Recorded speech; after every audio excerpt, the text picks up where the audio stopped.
I'll start the webinar now.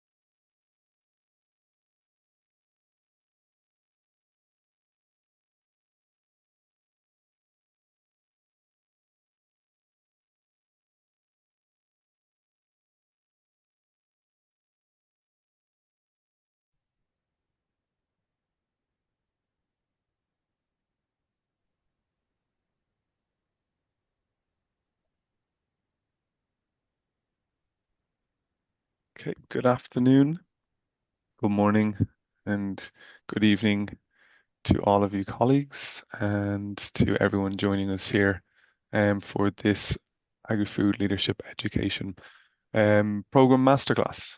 This masterclass is forming part of our capacity development and learning segment for the Alep Water Action Program. This is in collaboration with our colleagues from FAO's Land and Water Division. So you're all very welcome. Thank you very much for joining us here. My name is Oisin Gill. I'm leading the World Food Forum Youth Education Program.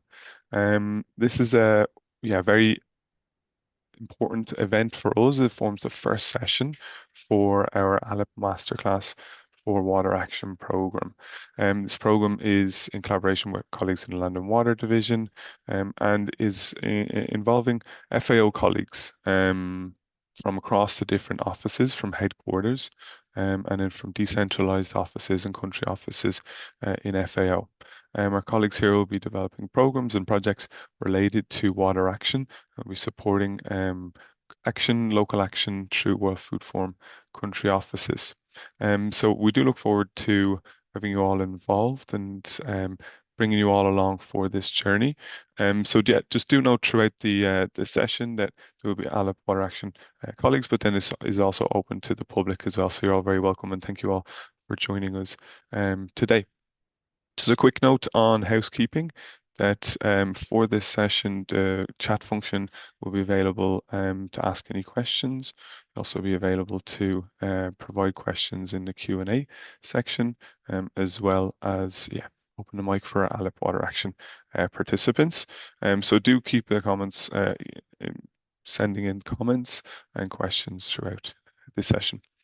So yeah, as I mentioned, this session will be focusing on geospatial insights for water action. Several of our colleagues will be providing insights on FAO's work on this, and we'll be hearing from some of those colleagues, including Rashad Jalal, later in the session. I want to also thank our colleagues in Land and Water Action, Land and Water Division, Lucy Cocholata, Rosita Dolce, Natalie Dubler as well for the support in making these sessions possible. And thank you to all our colleagues as well for supporting this program. So without further ado, I'm going to see first if our colleagues, Livia Pizer is here to be able to take the floor to provide opening remarks to this session. Livia Pizer is a Senior Land and Water Officer in FAO's Land and Water Division. So, Livia.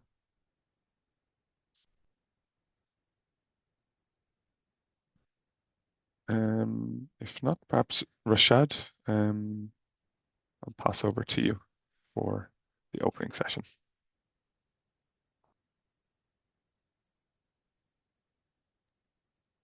Yes, thank you for it. I think Livia is having some issues in joining, so whenever she joins, then we can get back to her. But in that case, we can start our sessions, like as we already discussed in the opening sessions, what we are going to cover in this geospatial masterclass. So let me check again. No, Livia is still having problem. But Fatima, if you could share the link or the passcode that you have used. So, okay, so let me start because we already have some overview of this, and we can start and then we see. Let me share my screen.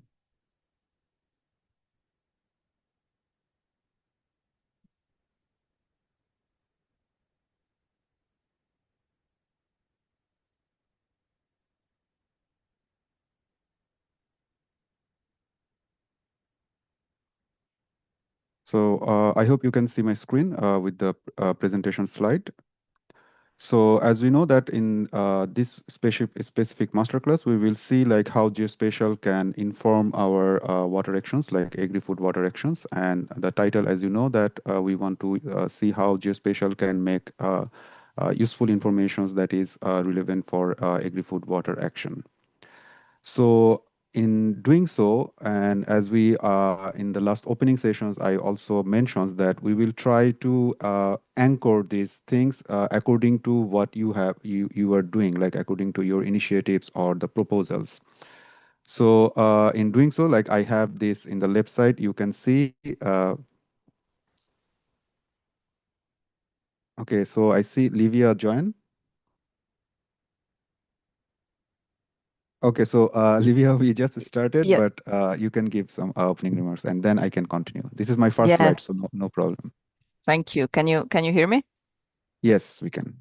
Okay, good. Now, sorry, colleagues. For some reason, the link I was still getting a error on the password on the passcode. So yeah, I had troubles joining, but thank you for starting. I didn't want to delay, but it's really my pleasure to be here to be uh, opening, although with a little delay, this seminar, and a very warm welcome to all of you, uh, colleagues from both headquarters and regional and country offices. And I would really like to extend a particular welcome to those of you whose proposals demonstrated urgency and innovation in responding to water challenges across diverse regional contexts.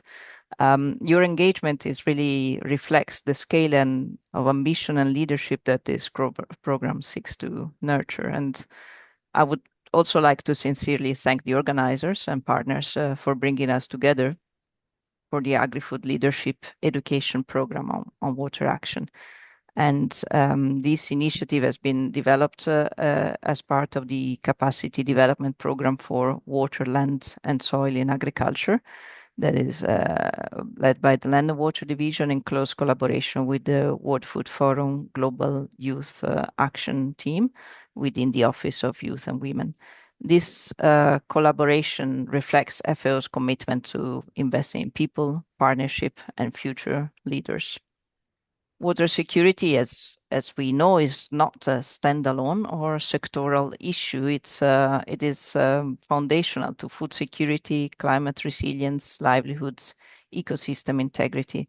And without reliable and well-managed water resources, sustainable agri-food systems are simply not possible. And with that, food security. And this is precisely why water action requires a spatial lens. That is the topic of the webinar today. Water challenges are inherently spatial and temporal in patterns. They differ from basin to basin, from farm to farm, and often even without the same landscape, and they vary from day to day.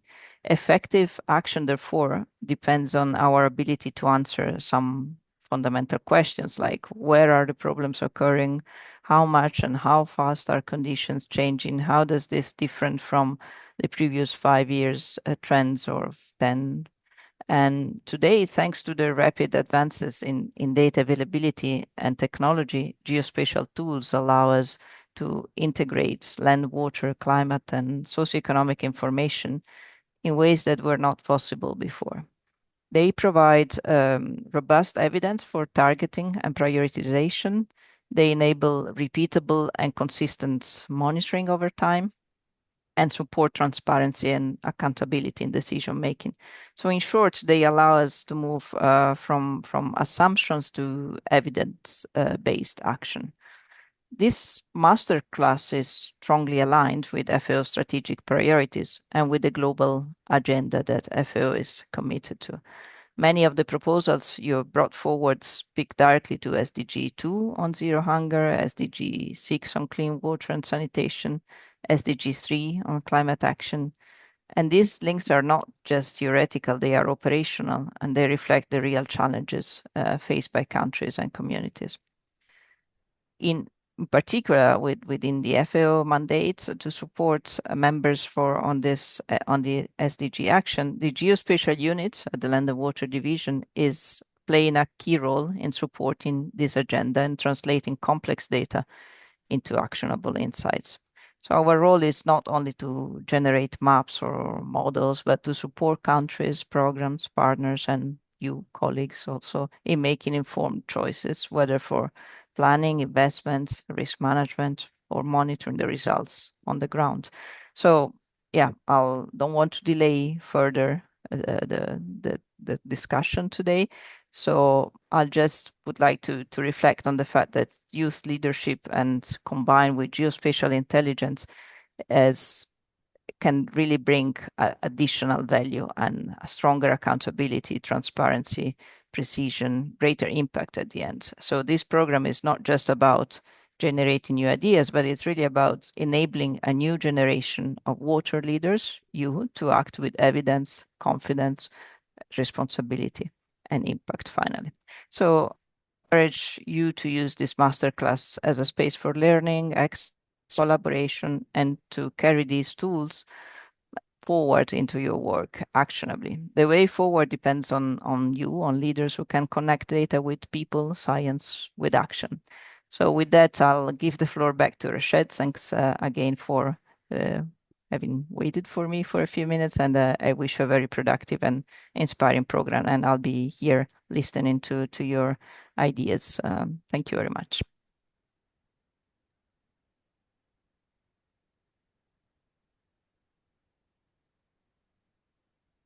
Thank you, Olivia, for your inspirational remarks. And then we can continue where we left. So let me share my screen again.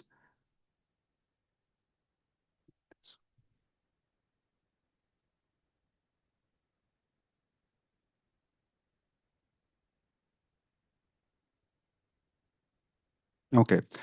So as I said, like we started with looking at your proposals to be more aligned with what you are proposing in terms of your water action initiative. So what I did, like in the left, you see the portfolio where we have your proposals, like your very descriptions or very short descriptions of the proposals. So with some little bit of text mining, here in the right side, you can see the most frequent word that has been used in these descriptions of these proposals. And as Sorry, expected, Rashad. Just we can't see the PowerPoint on the screen. not yet, now,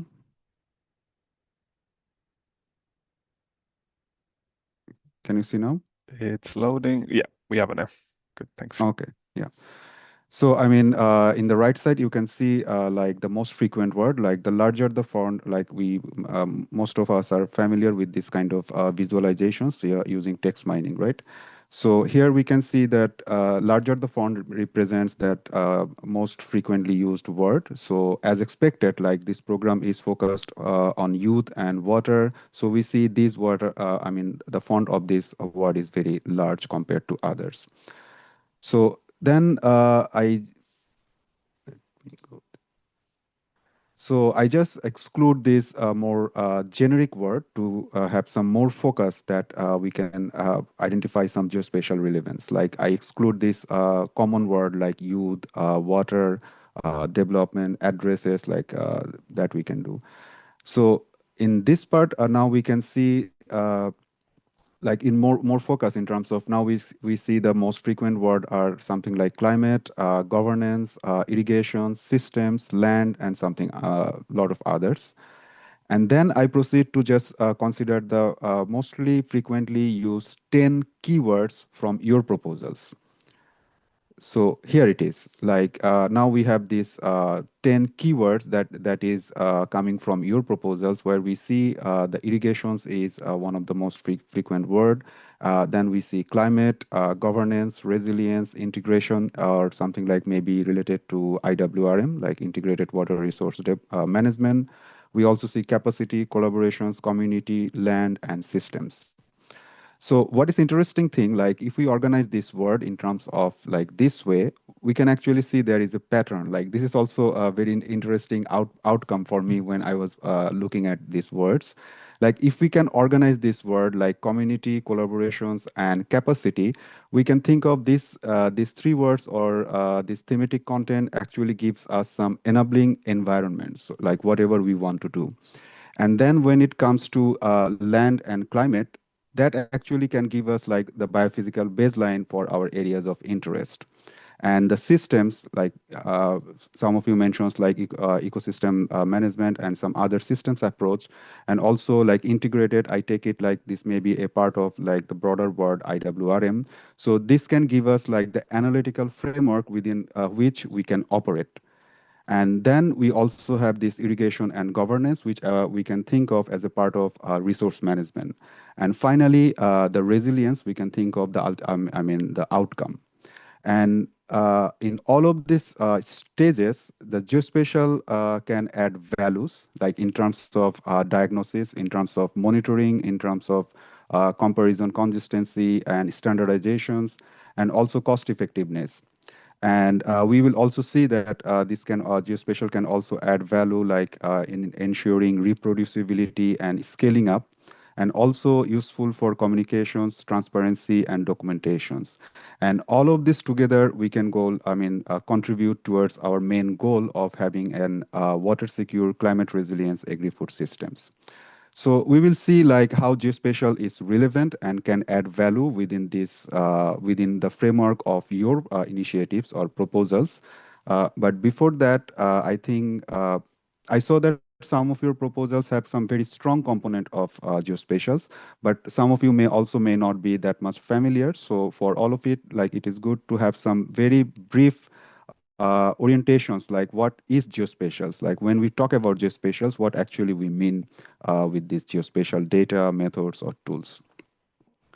So we start with geospatial data. Like there are different kinds of data. In terms of geospatial terminology, we can call it vector data and raster data. What actually this we can have three types of vector data, like point data representing one single or multiple locations, like where we live, where we work, these specific locations. And then we can think of some linear data, for example, using which road I go from my home to my working place. So that we can represent by a line geometry, and that we call line data. And then we can also represent some features on the ground using some polygon, like the perimeter of a football field, or area of an industrial zone, or cropland area, or something else. So here we can see like how actually it looks like. So each of these data also have some associated attributes. Like for point data, we can also see like whether it represents a tree, a light post, or others.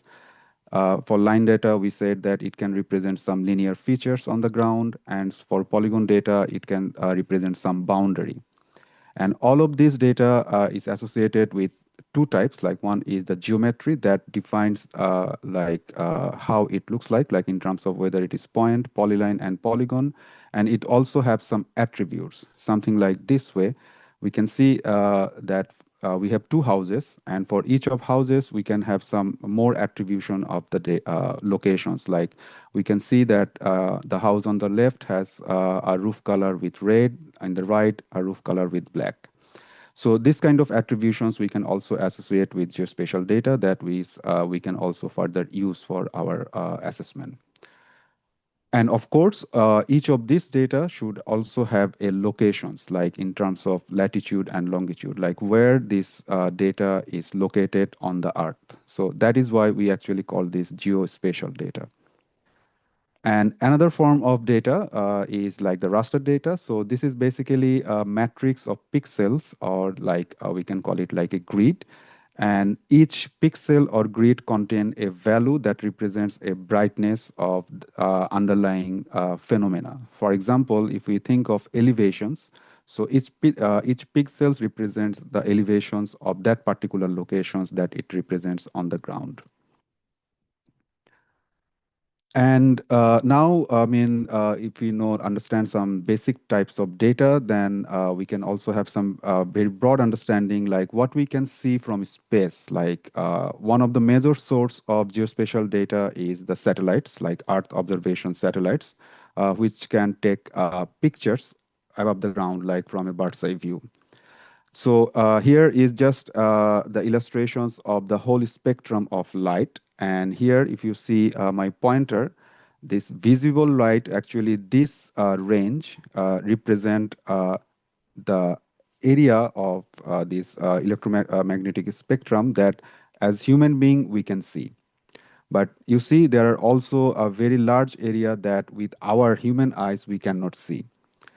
But the advantage of geospatial or Earth observation data that it can see, I mean, not see, but we can say like detect a wide spectrum from this, like starting from microwave to ultraviolet. So that also include the visible light. So this additional capability of detecting things using the light also gives us like the additional capability of looking at things from different perspective, and also analyzing these informations and get insights which may not be possible just seeing what we can see. So what exactly this means, like here is just one examples. Like in the left side we can see like the natural color, that means that we can see from human eyes, and the right side we can see that here some of the information is actually we cannot see, that's why we call it like false color. But just to give you an understanding, like here the red area represents where we have vegetations. And for example, in the left side, it is very difficult maybe to differentiate. Like we see some black, and it may also be a water course or river, but we are still not sure looking at this scale whether we have these vegetations or water. But if we add this additional capability of satellite or Earth observation data that can detect some light that is not, we cannot see our human eyes, but now we can see it is clearly distinguishable that the red areas are here, and this represents some vegetated area, maybe cropland or some shrubs or forest or others. So this is very important for us because with these informations, we can also move forward to quantify and assess some objects on the ground. And just one thing, I would not, I mean, I will not go in that much of technical detail, but I think this is important to understand. Like this is the core concept of working with Earth observation data, like the spectral signatures. And here we can see like uh, the concept of using remote sensing is that each of the object on Earth has some specific properties, and it interacts with lights on their own way. For example, why we see water as a blue? Because most of the blue light is reflected by water. So that we see, that's why we see water as blue. And for example, for other classes like vegetations, because most of the green colors are reflected, so that's why we see it green. And this specific properties is very important for us so that we can distinguish between the objects and then assess and quantify, like in terms of how much water we have, or also how much water is changing over time. So processing these informations. And here we can see like in the here like with wavelengths, so there is also we can distinguish between clean water and turbid water. So this is just one examples, but we can also separate from different land cover using the very basic concept of spectral signatures, in additions to adding some like lot of algorithms like machine learning, deep learning, or a lot of other things. So Here, before going to like specific relevance for your proposals, so here I just put some of the very recent work from our geospatial unit. So you can, I'm just, I mean, I'll share the presentation so you can also see like whether this might be relevant for you. So from geospatial, we can map the impacted soil. As you can see from the title, we can map the crop type and crop production estimations. We can see the changes in vegetations and also associate with some other driving factors like in the context of conflict. We can have some integrated framework for water management, infrastructure, crop, and water productivity. We can assess the land cover, of course, so which is one of the fundamental data for a lot of geospatial work. We will also see, I mean, specific examples of flood impact assessment on agriculture. But here in the right side, you can also see that we can also have some impact assessment on water management, infrastructure, and agriculture. And I mean, the middle part we will see, like I think Hamed is here. So after this, he will also present on that. And there are a lot of things. I mean, this is not, of course, a exhaustive list of what geospatial can do. This is just to give you an orientations like what are the applications that we can think of and which might be relevant for you. And before going, just to give one examples like why it is also important. Like this is from a recent publications that more than 70% of agricultural public data sets are coming from satellite sources. So when we are working on this domain, like agriculture or water management or something like that, so most of the data we are dealing with, this is the main source is satellite sources. So that is another reasons like the geospatial can be very relevant and very available to use for improving our own work, producing evidence and communicating the results with policymakers and others. So now I'm coming to like the word, like here are just to give you some ideas. So again, so these are not like the exhaustive list or you have to do it this way, but to just give an idea, like when we talk about irrigations, like these are the key 10 words that we saw before. And we can think of like what are the geospatial aspect that you can also think to better further refine or revise or improve your proposals. So when we talk about irrigation, so we can think of from geospatial perspective, like spatial allocations and efficiency of water delivery system. We can think of mapping irrigated versus rain-fed areas. We can think of irrigation performance indicators in terms of evapotranspirations and water productivity. Another work could be canal network mapping, soil moisture monitoring, like compared with irrigated and non-irrigated land, maybe, and irrigation schedule, and also some sort of hotspot analysis for over-irrigations or groundwater stress. When we talk about climate, so definitely there are a lot of geospatial data that is relevant for climate, like rainfall, temperature, and these are not only coming from Earth observations, but there are also station data and for I mean with specific locations and with which we can also prepare geospatial analysis. So some of the things we can think of for in this respect, like rainfall anomalies, temperature trends, and heat stress, drought indices, flood hazard, including DEM, like digital elevation model, rainfall and land cover, like integrating different sorts of data, and also climate risks overlays with specific crop types or crop calendars, like seasonal impact of different risks, climate risks. So governance, so it might not be very straightforward, like when we talk about governance, like how this is relates to geospatials. But if we can think of with this perspective, we can also think of like relate with geospatials in terms of mapping jurisdictional boundaries, for example, or overlaying like water rights with tenure with the land use informations, like we can integrate land cover with field-based land use informations and tenure informations and see how this is spatially relevant or spatially dispersed or consolidated in some specific areas. service delivery performance map or participatory GIS. So this is also a very emerging field, like using the informations from the stakeholders, from the community, and make geospatial product from that. And this is also very useful to communicating with our stakeholders.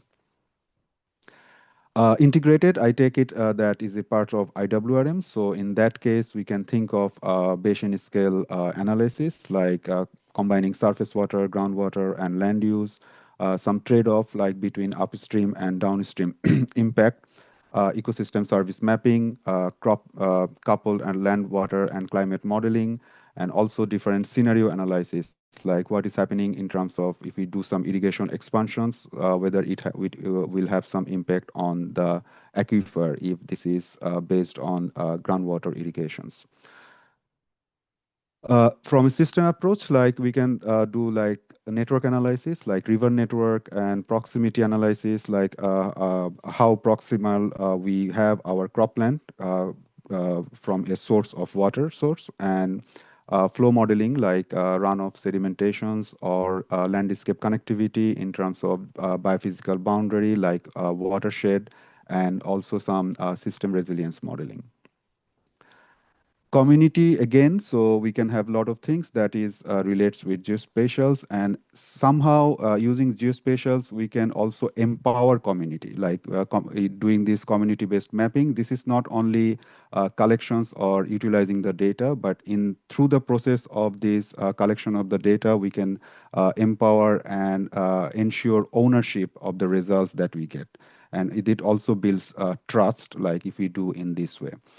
And another thing may be like crowdsource flood and drought reporting. So this is also very important. Like if we can link with what we get from Earth observation data with the crowdsource or field informations to verify. So this will also improve the credibility and also the confidence of our results, and also advocacy with relevant stakeholder.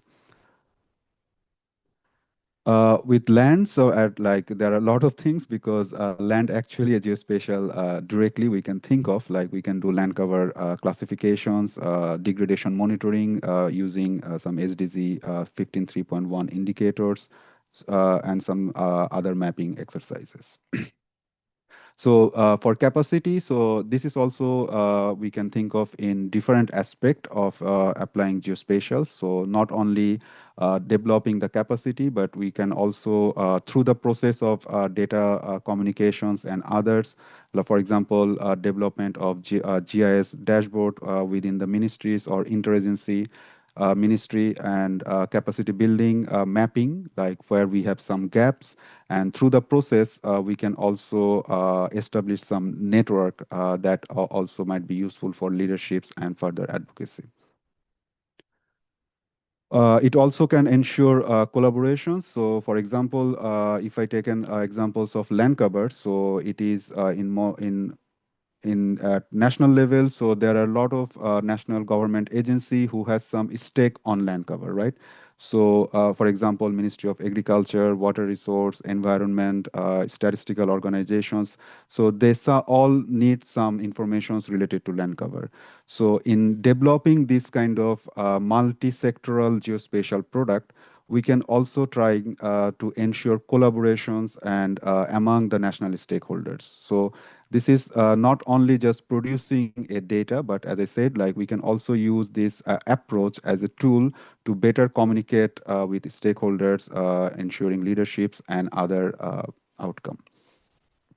And finally, the resilience, like specific, if we talk about resilience, so there are a lot of things we can think of, like exposure mapping, sensitivity layers, adaptive capacity indicators, like whether there, how much infrastructure density, or whether there is a presence of specific institutions that is conducive for some specific interventions.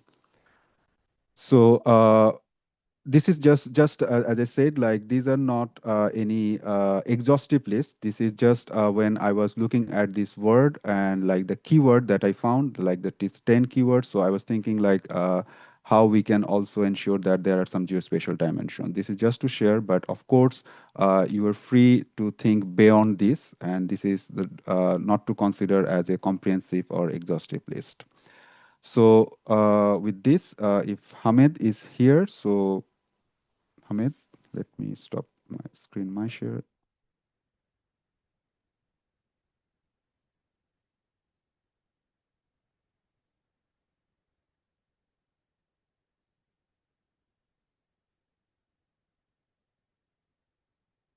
Okay, so I think he could not join, but let me check.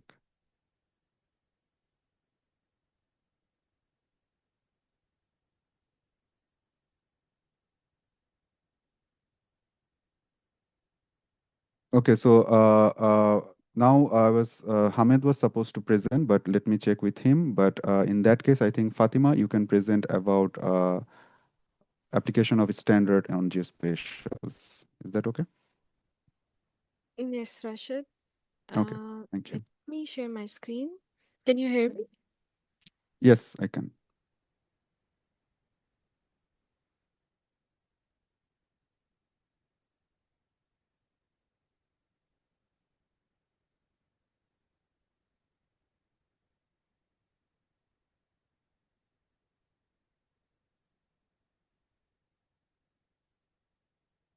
Okay, can you see my screen? Yes, we can. Um,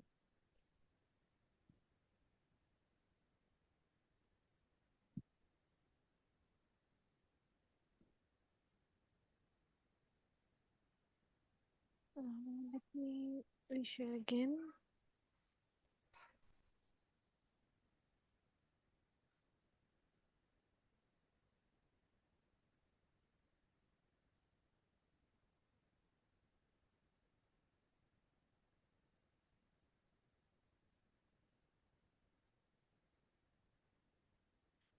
Okay, Um, sorry for this delay. Sorry, I had a bit problem for joining the Zoom. Uh, I'm not sure if it's my turn to present. Yes, I mean, Hamid, you can present, like we are just waiting, but yeah. So you can share your screen and you can present. Thank you. Yeah, just a minute, please.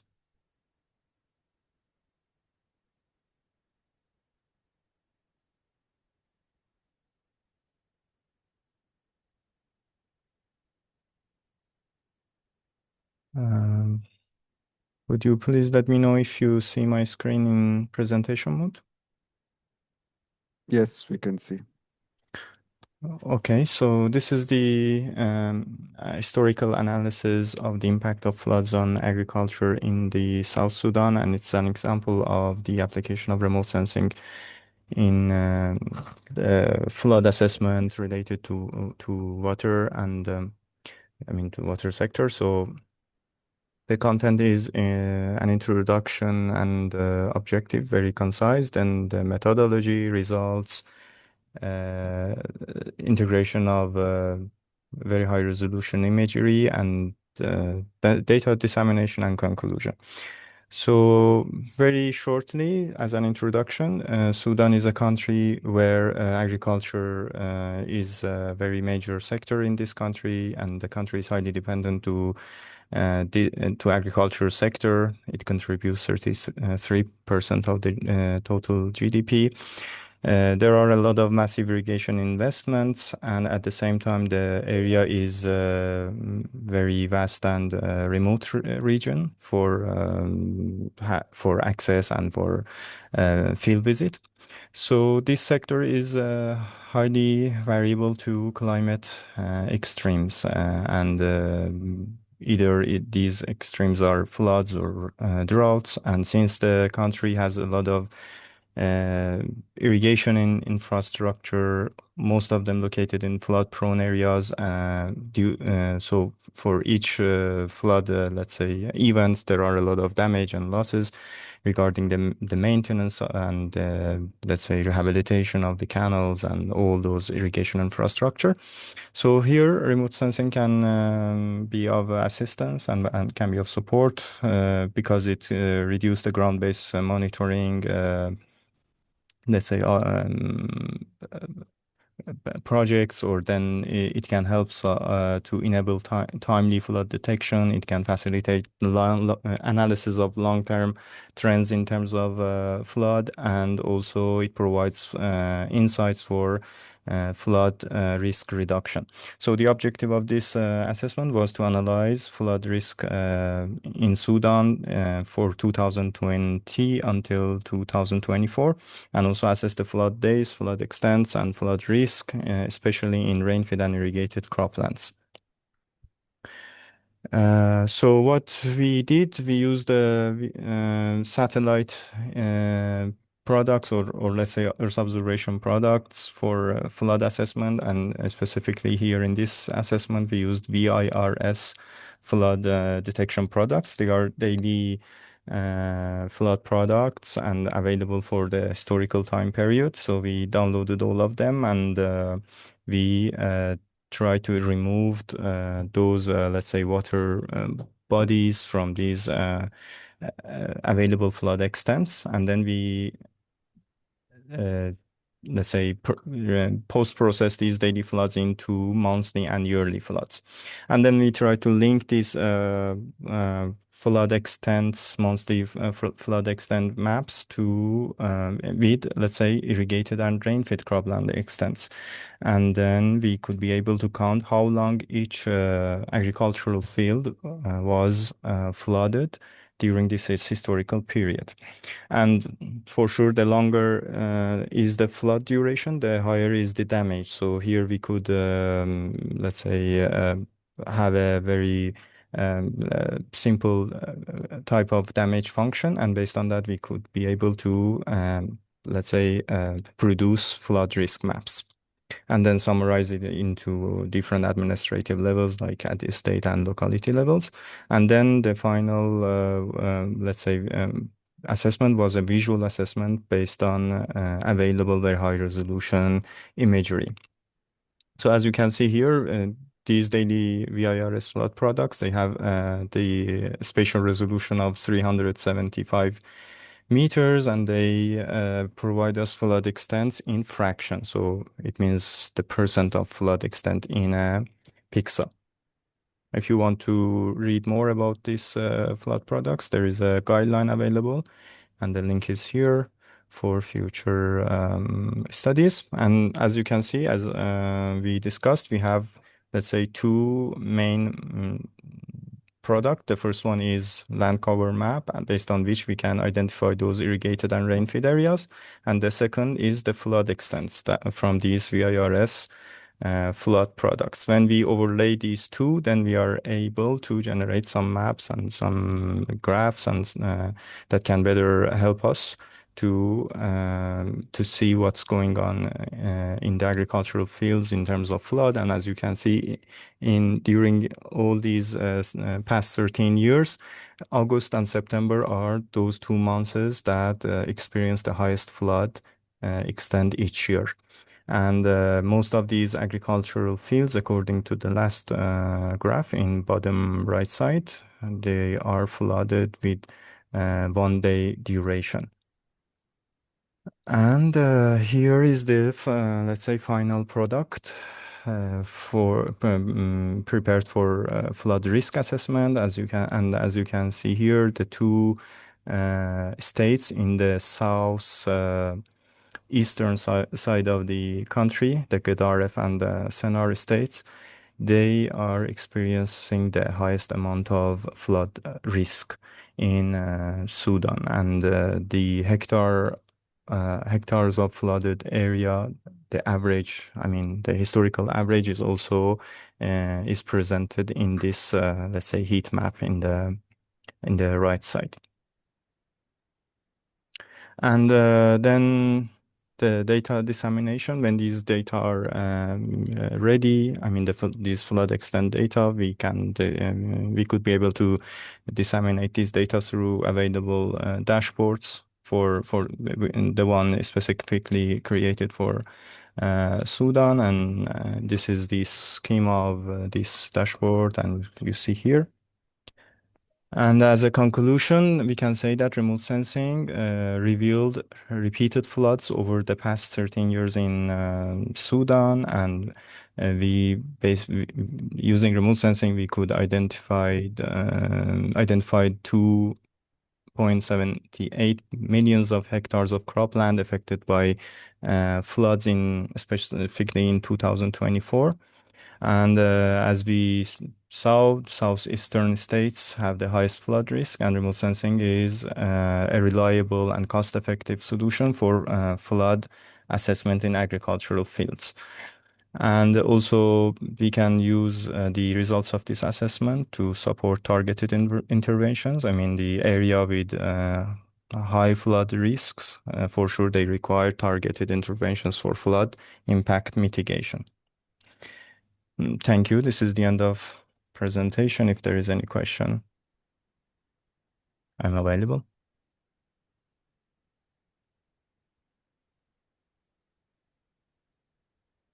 Thank you, Hamid, I know there are a lot of things going on behind doing these things, but thank you for presenting in a very brief way.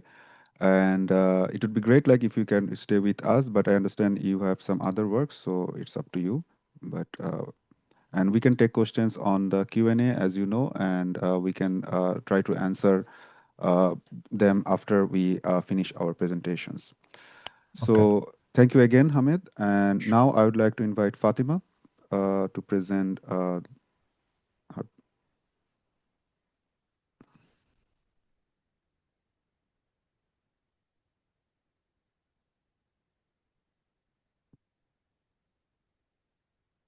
Do let me know when you can see my screen. Yes, we can. Actually, maybe it's better if I share with you.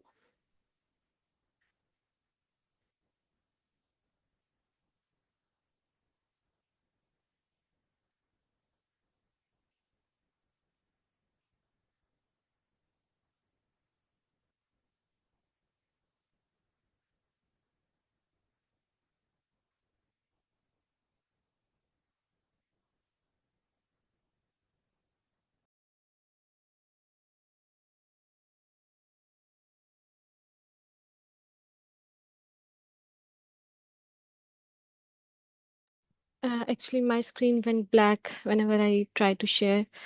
Um,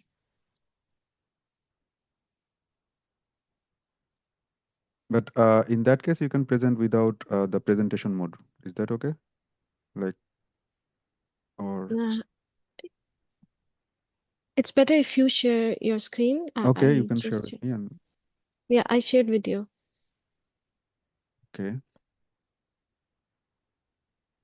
Okay, so good morning, colleagues. I am Fatima Mushtaq, a land cover monitoring specialist at Geospatial Unit, and I am also a member of Advisory Group 13 on land cover land use at International Organization for Standardization, Technical Committee 211 on geomatics.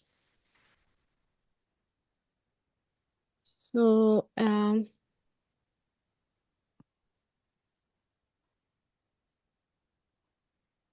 are you sharing? Actually, I can't. yes, Yeah, I okay. shared, and yeah,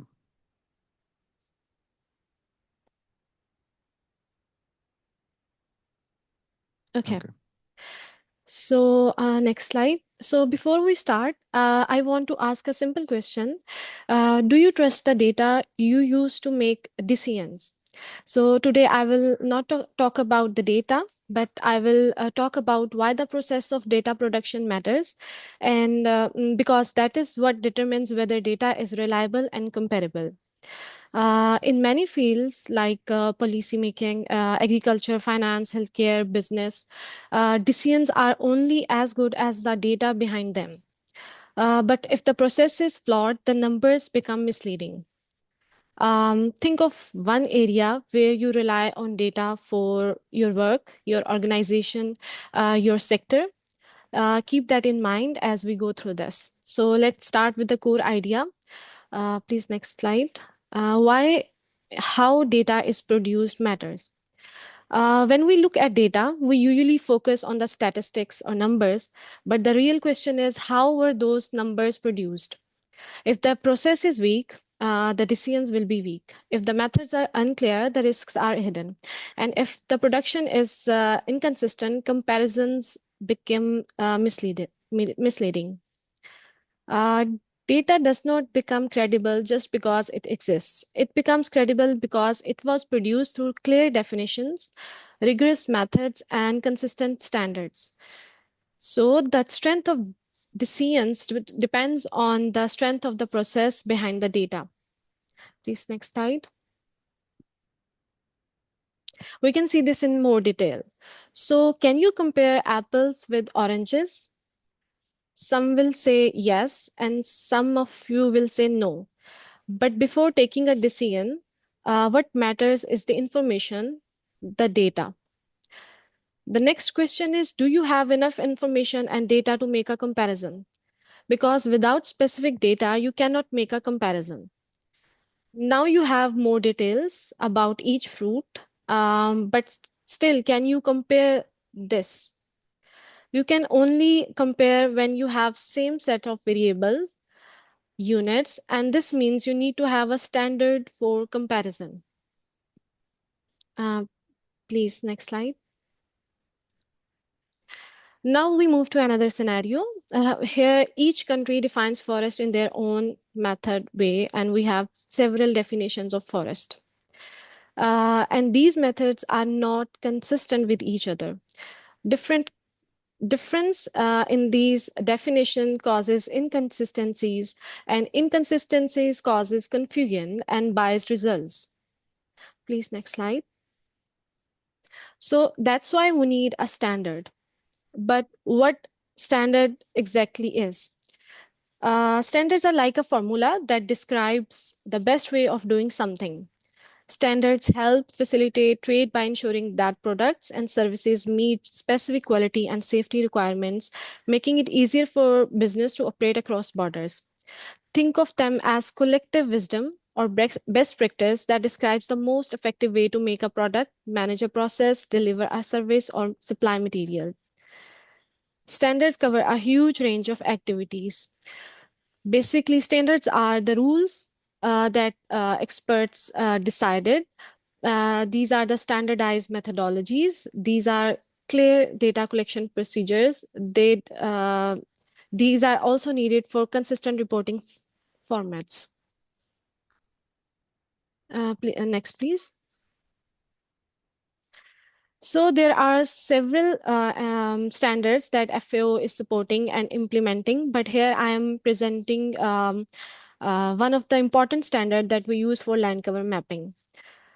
Since 2003, FAO has been working with the ISO for development of classification standards for land cover land use. In this series, we have 4 standards. The first one describes the structure of geographic information classification system and mechanism for defining and registering classifiers. The second one is about land cover. It addresses the land cover component. The third one is 19144-3. We use it for addressing land use. It is for land use meta language. And the fourth one addresses the registries of land cover and land use, which is under process. Next, please. So this standard series, in FAO, we have land cover legend registry. Based on this standard, we also have the software that support this standard implementation in land cover mapping activity. We also have developed several reference systems based on these standards. We also use these standards in the impact assessments, mapping, land cover mapping, and data collection procedures. Next, please. So today we have seen that data is not just numbers, it's a process. Data is powerful only when it is credible and comparable. If you want better decisions, stronger institutions, and more reliable outcomes, we must strengthen how data is produced, not just what it reports. So, with this, thank you very much for your time.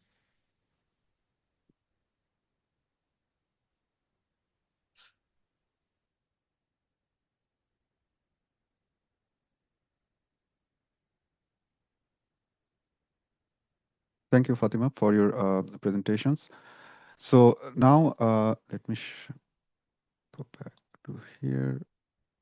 Yeah.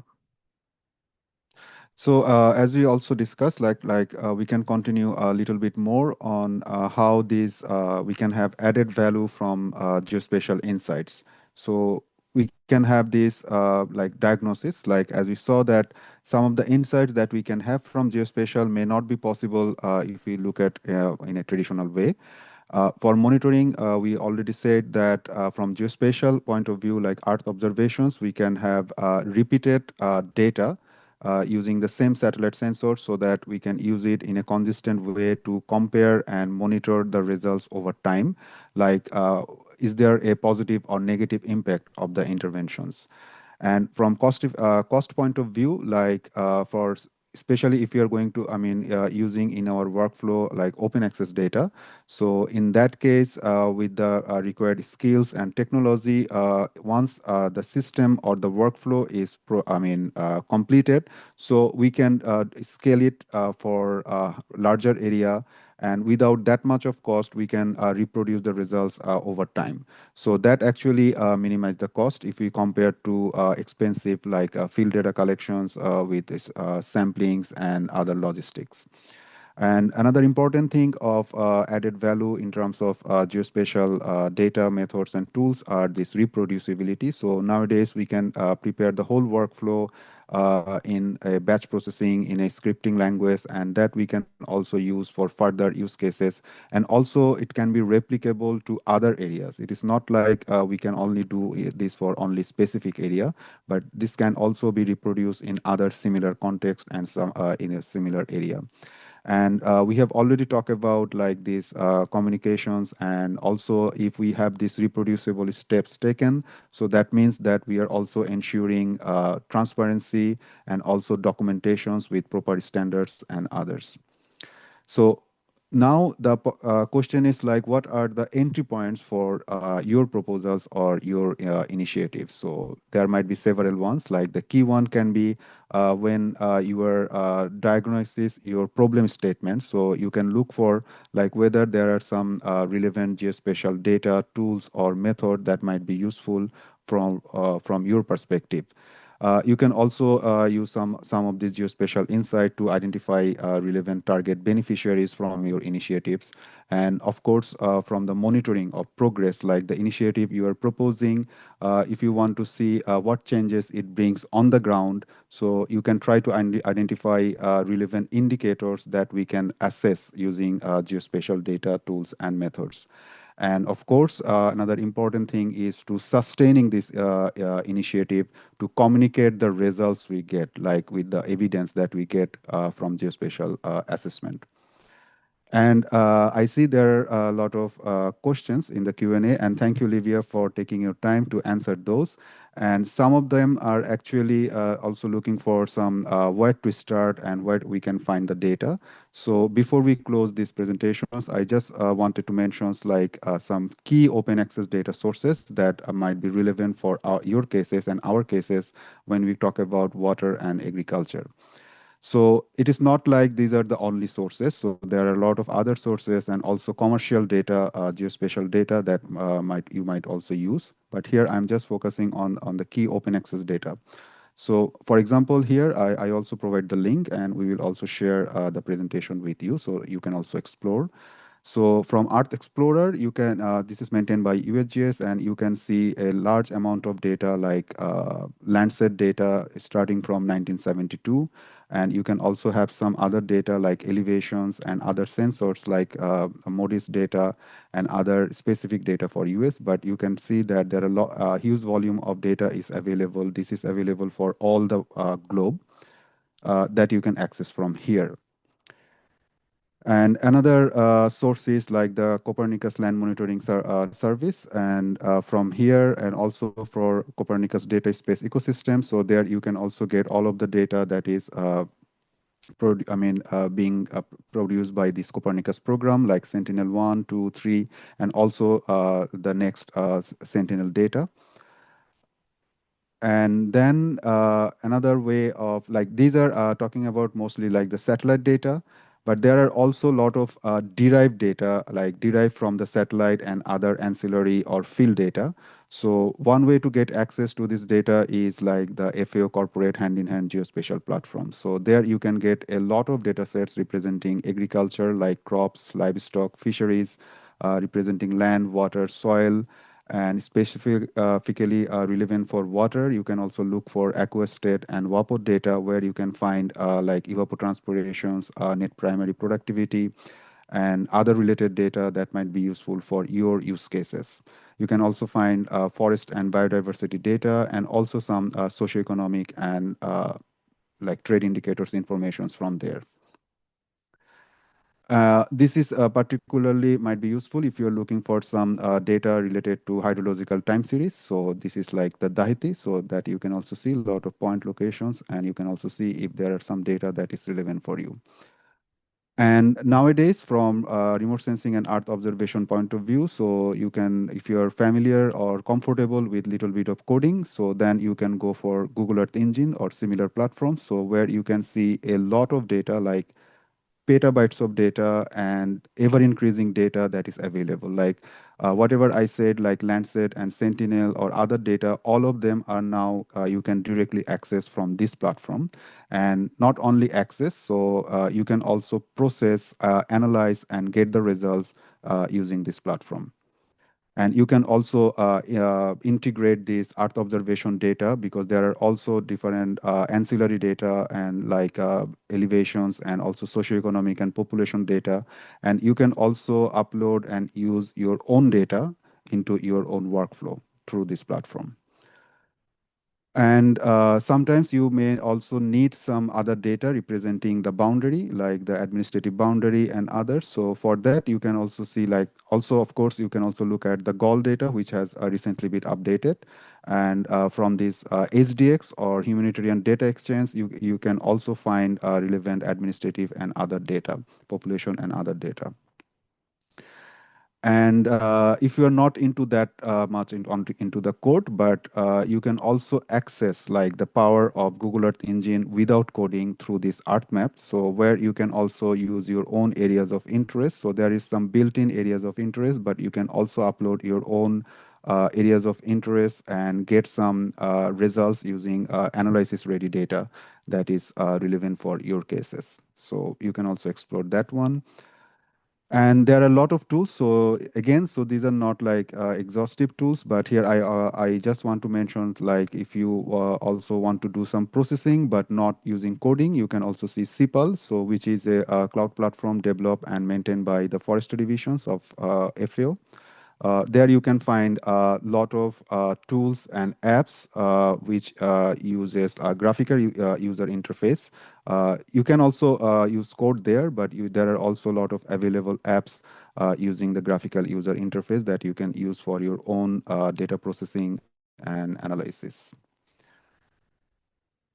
Okay, so that is it from my side. So now I think we can open the Q&A. And if you have any other question.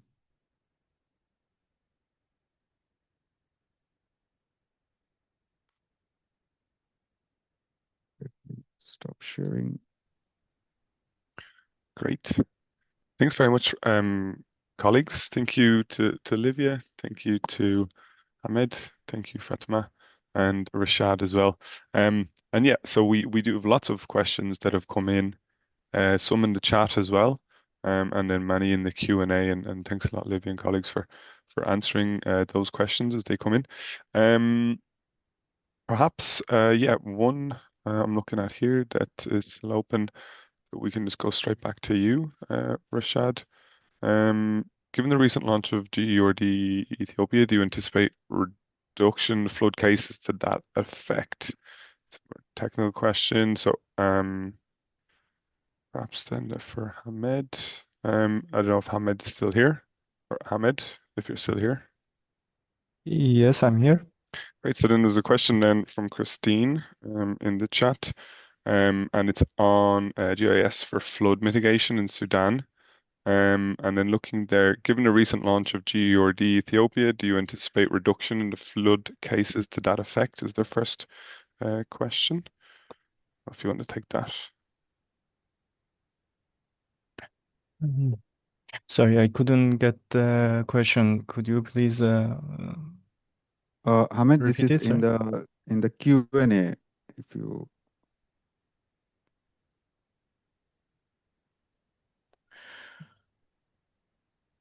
if you check the Okay, Q&A, okay, yep. okay.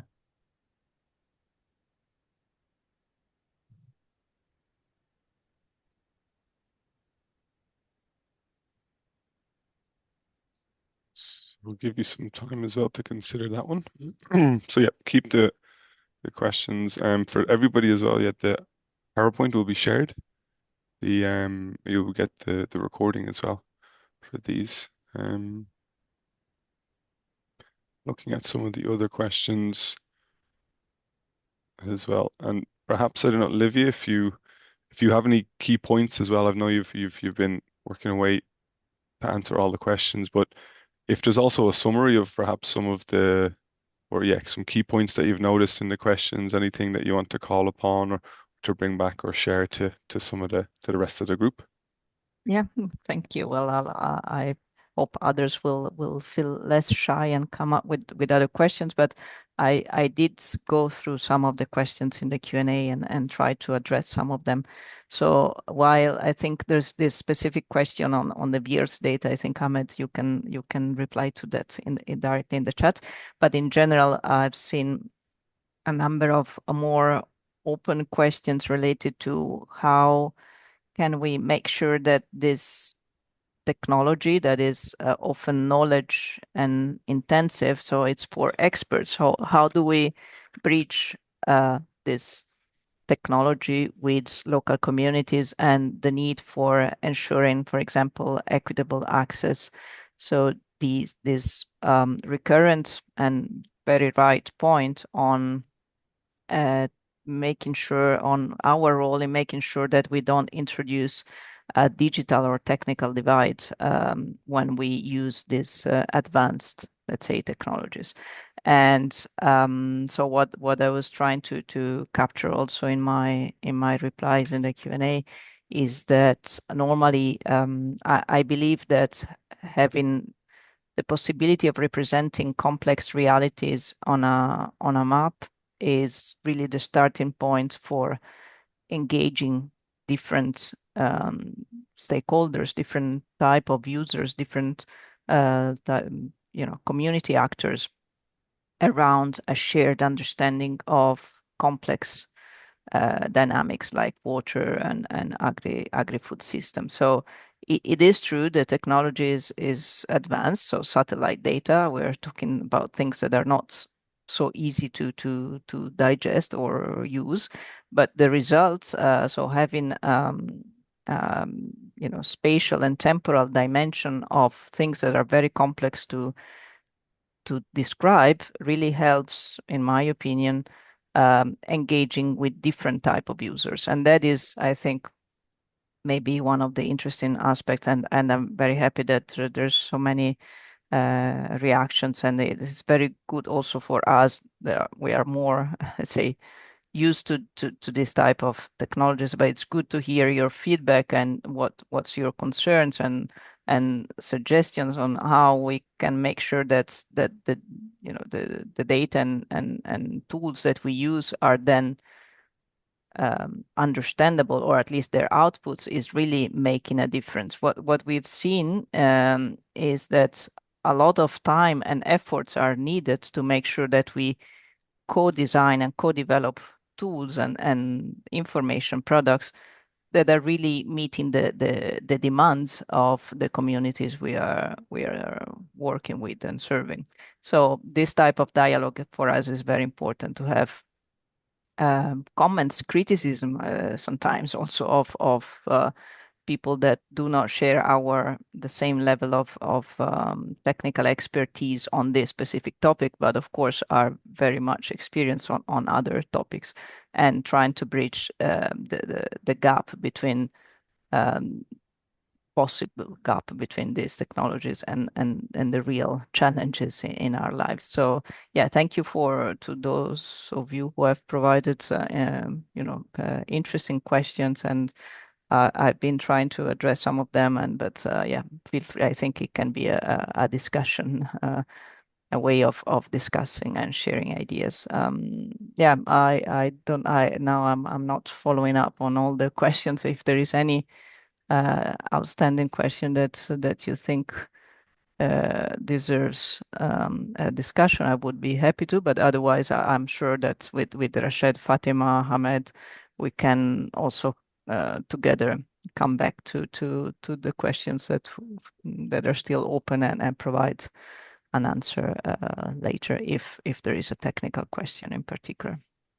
Yeah, absolutely. Thanks so much, Livia. And then I think one of the important elements that we have for this, and one of the important goals we have for this program as well, is connecting the technical work that you're doing within FAO on land and water, with the young people, especially with the World Food Forum youth audience and the national youth chapters as well. And that's part of the ALIP leadership program, in connecting the colleagues here to work on this technical work with young people that have not so much a technical background in water, so much, but are interested in taking on these initiatives and activities. So yeah, thanks so much as well for engaging.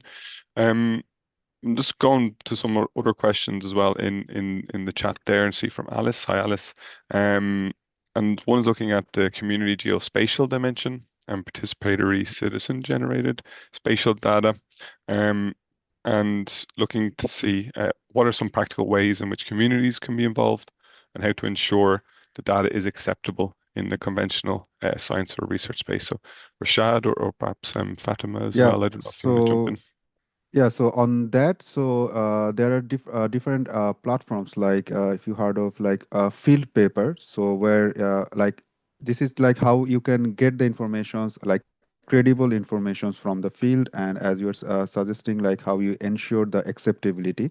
So for example, using the field paper, so you can print like a satellite image or some other informations with a barcode, and then you can get the informations from the community, and when you scan back, it will be automatically transferred in a georeference database.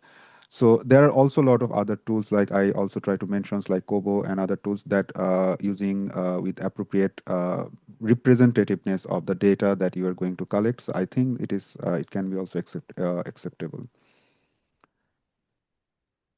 Great. Thanks a lot. And I also see there are some questions might be those were asked in the context of the presentations. So I mean, if there are more clarifications, then we can try to answer. But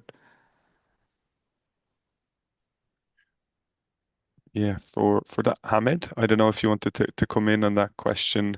I think you answered it in chat, but if there's anything to come back to. Yeah. Yeah, actually, I repeated. I replied to the question in the Q&A chat box, but just to clarify, yes, the VIRS flood maps can be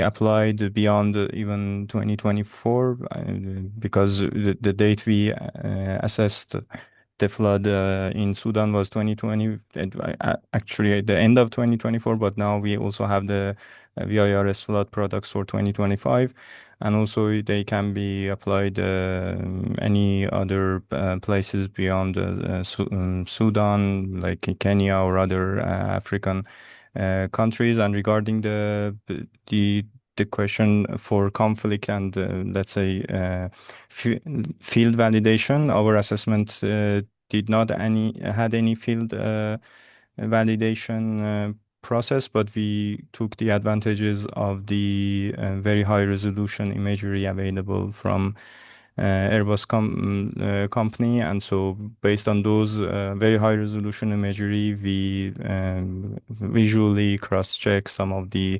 croplands and to see if we can see the water footprint for the intrusion of water to that cropland area, and the let's say the final assessment or final confirmation we received that from those very high resolution imagery.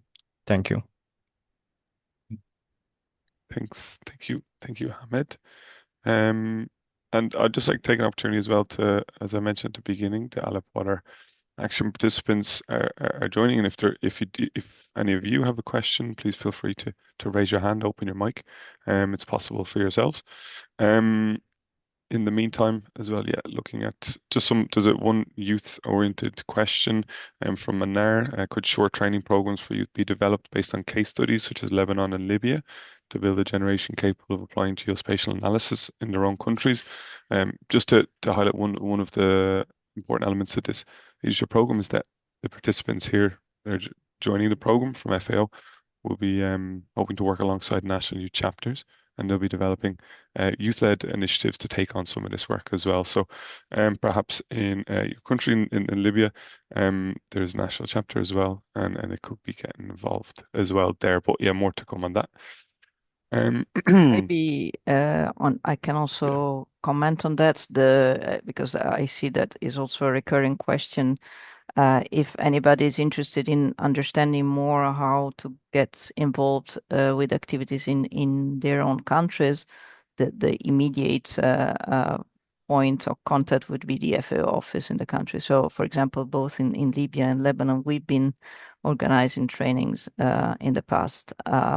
So there might be options for at least being aware of what is going on, what institutions in your country are actively working on that. So yeah, normally the FAO offices in countries are the best way to get acquainted with that. Exactly. Thanks, Livia. Then yeah, another one from Miriam. How can geospatial data on agricultural water use be translated into fair and effective decisions for smallholder farmers, especially in regions with limited data and unequal access to technology? So I can try to take this. Yeah. Okay. So I mean, we can think of like when we talk about any geospatial approaches, like we can break down. Like if we talk about this question, so we are talking about agricultural water use. So we can start, like I'm thinking out loud, like when we are talking about agricultural water use, so we can start like if we have your land cover map or crop type or cropland, and for agricultural water use, for example, you can integrate with vapor evapotranspirations, like what the water is used by specific crop. And then if you want to translate into fair and effective decisions for smallholder farmers, so then we need another layer of informations like whether this cropland belongs to like smallholders or like large farms. So that you can think of like parcel delineations, and using some thresholds, you can separate like which are small farms and which are large farms. And then you can see whether there is some differences in agricultural water use for small farms compared to the large farms. And then you can also have some hotspot or some other geospatial analysis. But it is always preferable to break down the problem into like in terms of required data, and then we can integrate this data to come up with better solutions and better approach to address the problem.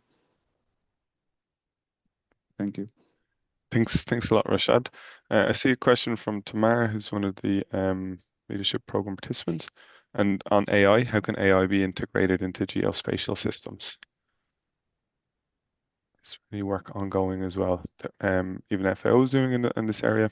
I know it's a big topical question. So how can AI So I integrated? saw there are already some approaches like you ask some questions and using the underlying data, the AI can generate some descriptive results. So this is what I saw, but like this is an ongoing area of work, so that we can further explore.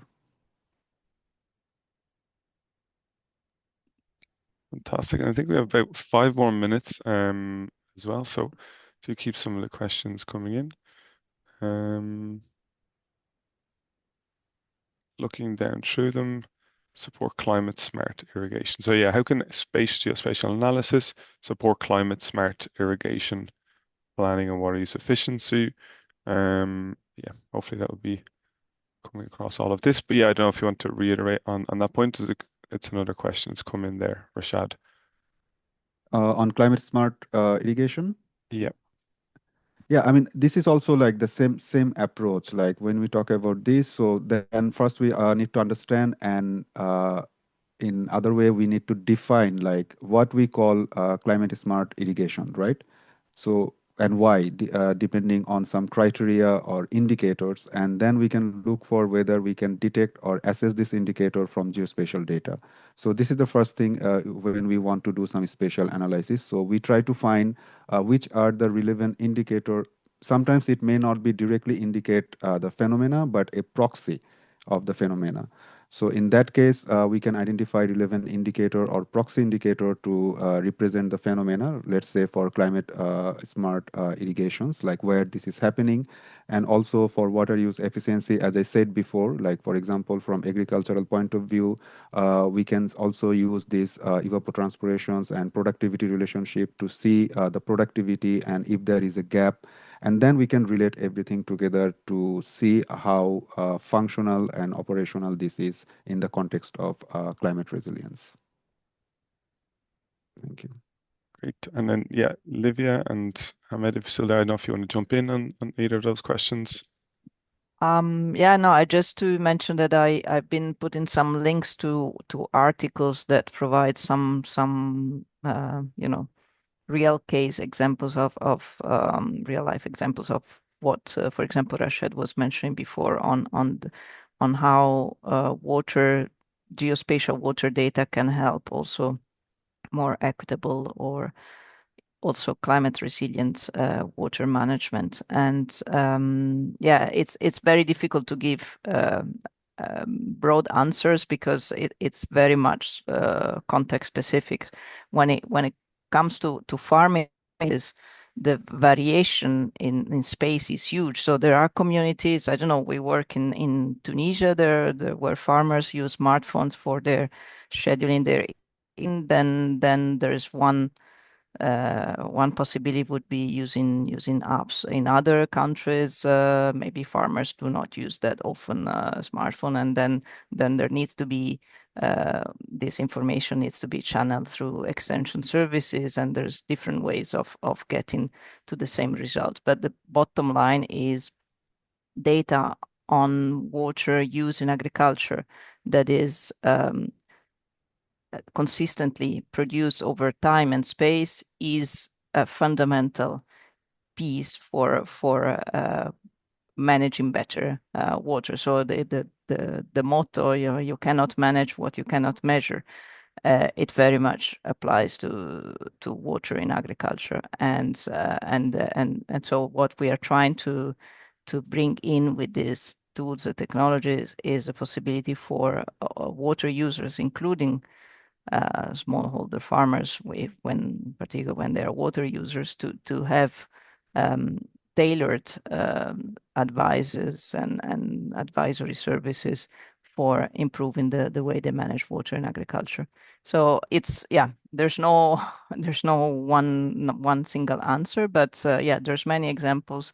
We've been sharing some of links, but yeah, feel free to reach out for more information. And thank you again for the very interesting questions. Thanks a lot, Livia. Thanks, Rashad. And perhaps we might have time for one more question. It's from one of the ALA participants as well. So from Van Noyen, does geospatial system provide good insights on water quality? it seems that most of what is presented seems to focus on water quantity.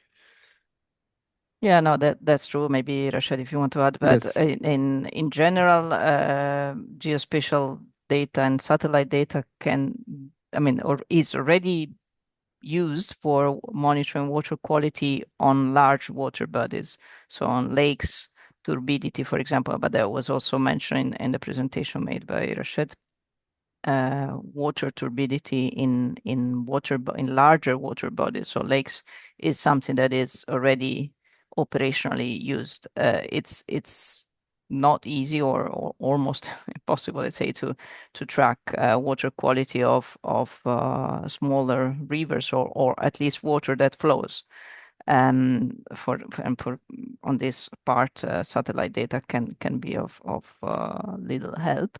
But going back to the quantity, I just want to highlight the fact that water quantity is one important aspect of water quality, because water quality depends on the dilution of the concentration of pollutants. So if you don't know the quantity, it's also very difficult to assess the quality. But yeah, I don't know, Rashad, if you have anything to add on that. No, I mean, you covered this pretty much well. But yes, it's true. Like, we can have some water quality, but mostly we can think of like water quality related to physical properties, like as you mentioned, like turbidity, some chlorophyll, but not much that into as of now, like the chemical properties related to water quality, right? But yeah. Great. Thanks a lot, Rashad. Thank you, Livia. Yeah, so I know we are coming to the end, so I want to yeah, perhaps just give you an opportunity as well to wrap up. If there's any other ways of getting engaged, anything else you want to share or summarize as well from the work that you were doing. Livia, you mentioned, yeah, one way of getting involved and learning more is connecting with the FAO country offices, but any other ways that we can learn more or get involved with the work that you're doing as we sum up here. Thanks. Yeah, well, it's also I think it's a good idea to follow FAO and in general on social channels, and we also, I mean, I think be it LinkedIn also, it's a good way. But follow FAO websites. On the Land and Water website, we try to keep a good update of what's coming up, also in terms of capacity development opportunities. So yeah, and maybe Rashid, I don't know if you mentioned already that you are giving a training particular for R&E. So again, that would need to be channeled through country offices. But yeah, we are very active in building capacities in countries on this side. Fantastic. And Yeah. thank you very much, Rashad. Any last points as well to wrap up or summarize? And yes, on relation to this training, so I mean, we can also make these training materials like published, so that if you're also interested, so you can also go through those training and other materials. Great. Thank you. Thank you both. Thank you also to Ahmed. Thank you to Fatima as well for your presentations. Thank you to everybody for joining us. And yeah, thank you to the ALEP participants and for supporting those participants as well. Rashad, Livia, and colleagues. It is something. It's the beginning of that process as well for them to develop their project proposals that would look at including youth and getting young people involved in IWRM issues as well, and connecting them with activities in their countries as well. So thank you very much. It was really insightful as well from my side to learn more about this work. And it's the first introduction as well for some of the work that you're doing around geospatial data analysis. So much appreciated. Do stay in contact with the rest of these masterclasses as well. I know there was a question around certificates. We can provide a certificate of participation for participants to attend this session and the next session as well, which will be coming up next month. So yeah, stay in contact with the World Food Forum social media channels, networks as well to find out more information on that one. So yeah, with that, I just want to wrap up and say thank you very much, and we'll see you at the next masterclass.